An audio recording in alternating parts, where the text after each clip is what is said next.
The federal government shutdown will stretch into a third day tomorrow with no new votes today. The longer this goes, the more likely some federal workers won't just be furloughed, but laid off entirely. Erica Brown joins us now live from Capitol Hill with more. Good evening, Erica. Good evening, Christine. Well, here in Washington, there are few signs of progress as lawmakers remain locked in their standoff over federal funding now in day 2 of this government shutdown. But the fallout is growing, with Republicans and Democrats blaming each other. But with furloughs, threats of mass layoffs, and potential cuts to federal agencies, the stakes are rising each day.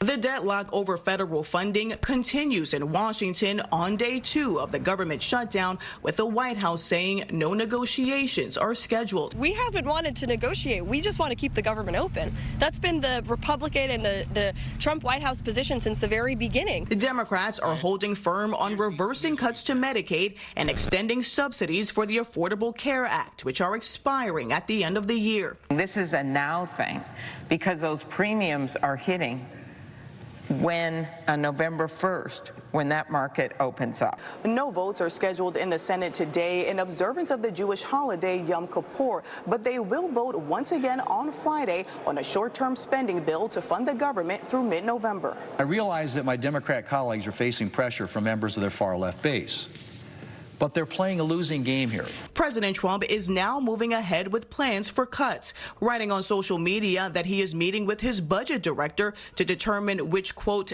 Democratic agencies should be cut.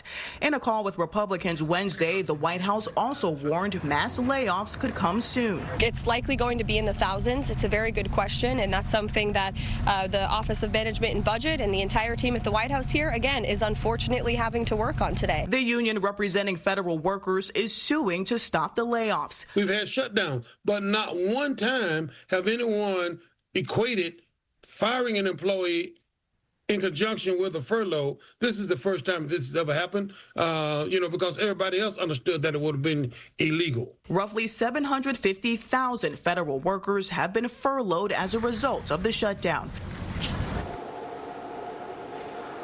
Now, if a deal is not reached for Friday's vote, this shutdown could go into next week with no votes as of now scheduled for the weekend. But the longer this shutdown continues, the deeper the personal financial impact on federal workers and the more widespread the disruptions to some government services. Christine? Erica Brown on Capitol Hill. Erica, thank you for that update.